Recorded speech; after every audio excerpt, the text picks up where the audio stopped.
Hello guys, welcome to my YouTube channel @pharma with Anjali. आज हम माइक्रोमैग्नेटिक्स topic के under हम पढ़ेंगे फंडामेंटल प्रॉपर्टीज़ ऑफ पार्टिकल्स।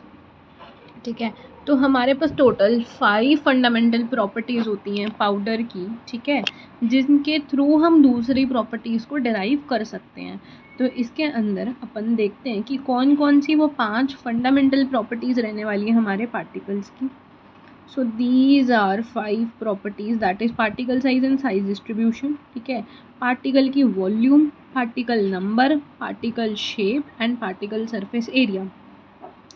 आप याद कर सकते हो एस क्यूब, ठीक है, वी एन, यानी size, shape, surface area, volume and number.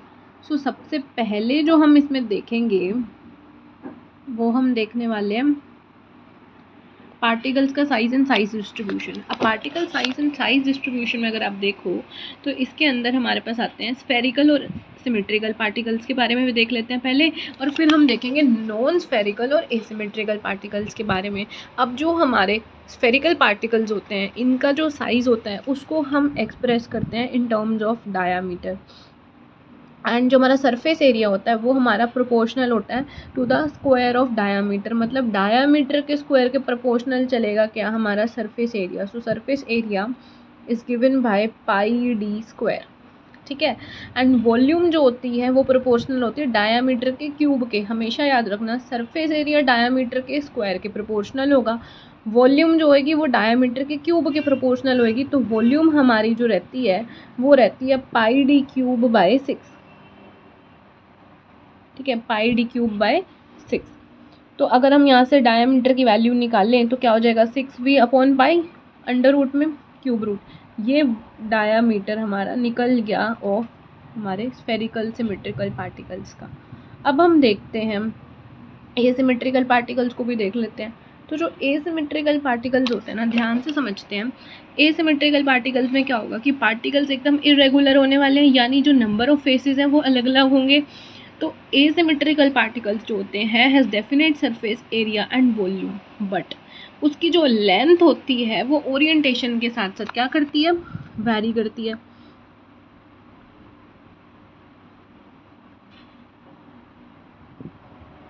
ठीक है, तो हमने बोला कि जो हमारे एसिमेट्रिकल पार्टिकल्स हैं उनका surface area and volume definite रहेगी, बट लेंथ ओरिएंटेशन के साथ वेरी करती है। तो as the degree of asymmetry increases so difficult हो जाती है कि हम उसके साइज़ को एक मीनिंगफुल डायमीटर की फॉर्म में एक्सप्रेस कर पाएँ। हैंस हमारे जो एसिमेट्रिकल पार्टिकल्स होते हैं, नॉन स्फेरिकल पार्टिकल्स होते हैं, हम इनको कंसीडर करके चलते हैं अप्रोक्सीमेट टू स्फेयर, जिसको हम करेक्टराइज कर सकते हैं उसके डायमीटर से।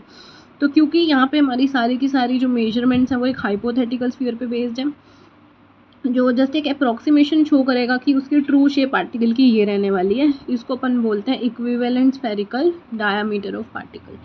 ठीक है, ध्यान से रखना, ये दिमाग में अपने डाल लीजिए कि ये वाला जो पॉइंटर है कि क्योंकि जो मेजरमेंट है वो हमारी हाइपोथेटिकल स्फीयर के ऊपर बेस्ड है, तो वो एक उसकी जस्ट एक अप्रोक्सीमेट ट्रू शेप के बारे में बताने वाला है, एग्जाम में एग्जैक्ट नहीं बताएगा। इस डायमेंशन को अपन बोलते हैं equivalent spherical diameter of particle. अब यहाँ पे जो हमारा साइज होगा हम इसको एक्सप्रेस करेंगे इसी इक्विवेलेंट स्फेरिकल डायमीटर की फॉर्म में, ठीक है, जैसे अलग अलग प्रॉपर्टीज़ को देखते हुए। अब ये सारे डायमीटर्स को तुमने दिमाग में रखना है कि जैसे वी हैव 4 डायमीटर्स, यहाँ पे मुझे 4 डायमीटर्स रहने वाले हैं, surface diameter, volume diameter, projected diameter and Stokes diameter. Surface diameter क्या होता है, सरफेस डायमीटर जो है, surface diameter is the diameter of sphere having same surface area, ठीक है, डायमीटर स्फीयर का जिसका सरफेस एरिया क्या रहेगा, सेम रहेगा as that of asymmetrical particle in the question. Volume diameter is the diameter sphere having same volume as that of asymmetrical particle. Projected diameter का observed area same होता है, ठीक है, observe not surface, observed area same होता है that of asymmetrical particle, ठीक है, when viewed normal to its most stable plane. Stokes diameter वो डायमीटर होता है जिसकी डेंसिटी सेम होती है। हमने देखा सरफेस डायमीटर जिसका सरफेस एरिया सेम होगा, ठीक है, सॉरी एक सेकेंड, मैंने आपको बताया surface diameter, volume diameter, projected diameter and Stokes diameter. Surface diameter जिसका सरफेस एरिया सेम होगा, वॉल्यूम डायमीटर जिसका वॉल्यूम सेम होगा, प्रोजेक्टेड डायमीटर जिसका ऑब्जर्व्ड एरिया सेम होगा, स्ट्रोक्स डायमीटर जिसकी डेंसिटी सेम होगी। Unless the particles are asymmetrical in 3 dimensions, these diameters will be independent of particle orientation। ठीक है, but बाकी के जो 2 डायमीटर्स हैं, the values of which are depended on both orientation and shape of particles are, मतलब जितने हमने ये 4 डायमीटर्स पढ़े, इन सब में क्या होता है, इनको कोई मतलब नहीं है पार्टिकल के ओरिएंटेशन से, बट 2 डायमीटर, फेरेट्स डायमीटर और मार्टिन डायमीटर, इस प्रकार के डायमीटर्स होते हैं जो आपके ओरिएंटेशन से इफेक्ट होते हैं। ठीक है, फेरेट्स डायमीटर, मार्टिन डायमीटर बहुत बार क्वेश्चन पूछा जाता है। Feret's diameter is the mean distance between the 2 tangents on opposite side of particles parallel to some fix direction. देखो फेरेट्स डायमीटर मैं आपको समझाती हूँ। जैसे हमने ये देखा, इसमें ना ये वाली एक टेंजेंट है और एक ये वाली टेंजेंट है, तो ये जो हमारी टेंजेंट है ये वाली और ये वाली, इनके बीच का ये डिस्टेंस अपन का कहलाएगा फेरेट्स डायमीटर। अब Martin diameter is the length of line that bisects the particle. The line may be drawn in any direction but must be in same direction for all particles measured। मतलब सभी particles के लिए same होनी चाहिए। ठीक है, होए बेशक किसी भी डायरेक्शन में नहीं, मतलब हमें उस चीज़ से वो लाइन जो पार्टिकल को बाइसेक्ट कर रही है उसकी लेंथ को बोलते हैं हम Martin diameter.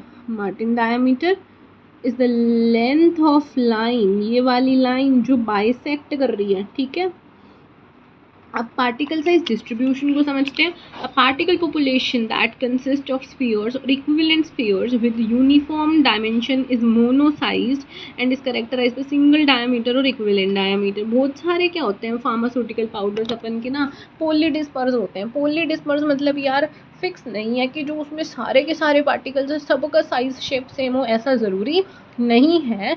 Therefore it's necessary not only the size of particle in sample बल्कि कितने नंबर ऑफ पार्टिकल हमारे एक साइज के प्रेजेंट है। अब मैं इसको तुम्हें इतने प्यार से समझाऊंगी, देखना समझ में आ जाएगा कि पार्टिकल साइज डिस्ट्रीब्यूशन क्या कह रही हूँ। देखो कोई भी पाउडर है मेरे पास, काफ़ी सारे इसमें पार्टिकल्स प्रेजेंट होंगे। अब वो पार्टिकल्स हमारे अलग अलग साइज शेप के भरे हो सकते हैं। देखो वो ज़रूरी नहीं है ना सब एक जैसे हों। सो मैंने तुमको बताया कि मोस्टली फार्मास्यूटिकल पाउडर्स पोली डिस्पर्स होते हैं, मतलब अलग अलग साइज शेप, कोई गोल है कोई कैसा है, अलग अलग साइज शेप का मिक्सचर रहने वाला है। तो ये ज़रूरी नहीं है कि हमें पार्टिकल्स का साइज से मतलब हो, हमें पता होना चाहिए एक साइज के कितने पार्टिकल्स प्रेजेंट हैं। ठीक है, यानी गोल वाली शेप के मान लो 4 पार्टिकल्स हैं, ट्राइंगल शेप के 5 पार्टिकल्स हैं, स्क्वायर शेप के 10 पार्टिकल्स हैं, मतलब हर शेप के टोटल नंबर ऑफ पार्टिकल्स कितने ये हमें पता होना चाहिए। समझ में आया? This is called particle size distribution, कि एक साइज के कितने नंबर ऑफ पार्टिकल्स हैं, तो पूरे मिक्सचर में हर साइज के कितने कितने पार्टिकल्स हैं ये हमको पता होना चाहिए। Next, the size range present and number of particles in each particle size should be estimated। समझ रहे हो? उससे फिर हम एवरेज पार्टिकल साइज पार्टिकल्स का कैलकुलेट कर सकते हैं। एवरेज पार्टिकल साइज क्या होता है कि हर साइज रेंज में, एक पर्टिकुलर साइज रेंज में कितने नंबर ऑफ पार्टिकल्स हैं उस डाटा से हम एवरेज कैलकुलेट कर सकते हैं, जिसका फॉर्मूला हमको यहाँ पे दे रखा है। ये ध्यान में रखना, summation of n d by summation of n. Number of particles नीचे ऐड हो जाएंगे, n1 n2 n3, ऊपर n1 d2 n2 d2 plus up to जितने भी नंबर ऑफ पार्टिकल्स हैं।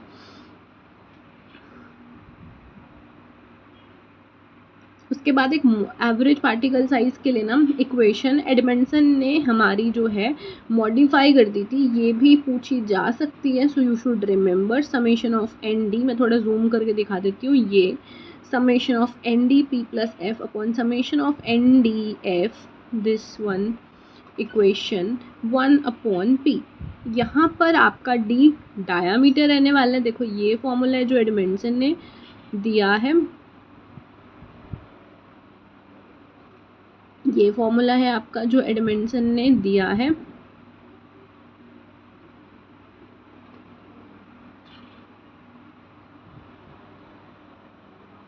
देखो ये इक्वेशन है modified equation for the calculation of average particle size जो एडमंडसन ने दी है, D is equal to summation of ND P plus F by summation of NDF, bracket के ऊपर 1 बाय P आ जाएगा। N यहाँ पे हमारे नंबर ऑफ पार्टिकल्स हैं एक साइज रेंज के अंदर, D हमारा डायामीटर रहने वाला है, ठीक है। P जो होगा वो रिलेट करता है size of individual particles and F relate करता है फ्रीक्वेंसी इंडेक्स से। Got it? सो काफ़ी सारे मीन्स के वैल्यूज़ बता रखी हैं, ये आपको रटनी पड़ेंगे एक तरीके से, समझ के काफ़ी डिफिकल्ट रहता है। सो आप इनको लर्न कर लेना। Geometric mean, arithmetic mean, mean surface mean, volume length number mean होता है, वॉल्यूम सरफेस मीन होता है।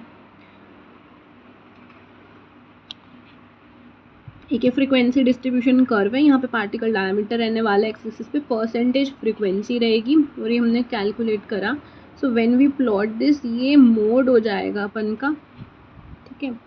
अब इसमें आपको हिस्टोग्राम जो प्लॉट कर रखा है ना, यहाँ पे हम लेके चलते हैं कि जो नंबर ऑफ पार्टिकल्स है हमारे लाई कर रहे हैं एक सर्टेन साइज रेंज के अंदर, और कितना मीन पार्टिकल साइज है जब हम उसके अगेंस्ट प्लॉट करेंगे तो we got the frequency distribution curve, the number of particles lying in each size range against mean particle size. Visual representation ऐसी आती है, ठीक है। मतलब हम कह सकते हैं दो पाउडर सैंपल जिनका एवरेज डायमीटर सेम है, ज़रूरी नहीं है कि उनकी फ्रीक्वेंसी डिस्ट्रीब्यूशन सेम आएगी। जो फ्रीक्वेंसी डिस्ट्रीब्यूशन कर्व के अंदर जो साइज़ हमारा मोस्ट फ्रीक्वेंटली यूज़ होता है पार्टिकल साइज़, वो हम बोलते हैं मोड। जब हम नंबर ऑफ पार्टिकल्स को प्लॉट करेंगे मीन पार्टिकल साइज़ के अगेंस्ट, हम उसको नंबर फ्रीक्वेंसी डिस्ट्रीब्यूशन कर्व बोलेंगे, ठीक है। अगर हम वेट ऑफ पार्टिकल को प्लॉट करने लग रहे हैं, अगर हम वेट ऑफ पार्टिकल को प्लॉट करने लग रहे हैं, हम उसको वेट डिस्ट्रीब्यूशन के लिए बोल देंगे।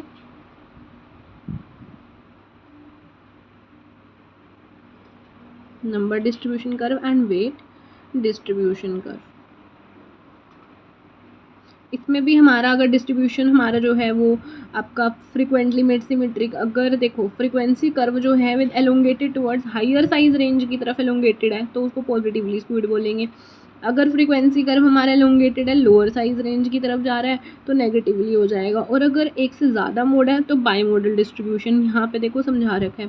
पार्टिकल डायमीटर ले लिया, परसेंट फ्रीक्वेंसी ले ली, अब यहाँ पे ज़्यादा साइज रेंज की तरफ जा रहा है हम पॉजिटिवली स्क्वायर्ड बोल देंगे, लो वाली रेंज की तरफ लंबा खींच रहा है नेगेटिवली स्क्वायर्ड हो जाएगा। दो मोड्स प्रेजेंट्स हैं, देखो बताती हूँ, यहाँ पे देखो ध्यान से देखना, इधर अपन का दो मोड है, बाई मोडल डिस्ट्रीब्यूशन है, ये लो साइज रेंज की तरफ स्क्यूड हो रहा है नेगेटिवली स्क्यूड हो जाएगा, हाई की तरफ हो रहा है पॉजिटिवली स्क्यूड हो जाएगा। Got it? So it's cumulative की बात करेंगे, cumulative frequency distribution curve. Alternative to the histogram representation of particle size, हम डिस्ट्रीब्यूशन कैलकुलेट कर सकते हैं अगर हम परसेंट फ्रीक्वेंसी वैल्यू को लगातार सिक्वेंशियली ऐड ऑन करते जाएं तो क्यूमुलेटिव परसेंटेज फ्रीक्वेंसी डिस्ट्रीब्यूशन हमारा देखने को मिलता है। इसमें भी हमारे पास दो रहते हैं। अगर एडिशन सीक्वेंस हमारी कोर्स पार्टिकल्स के साथ में आ रही है तो जो वैल्यू आएगी वो हमारी cumulative percentage frequency under size आएंगी। इसके उल्टा केस हमारा क्यूमुलेटिव परसेंटेज ओवर साइज में आता है। ये क्यूमुलेटिव परसेंटेज का जो कर्व रहता है हमारा ऐसा जाता है, particle diameter cumulative frequency in percentage, और ये हमारा कर्व आएगा।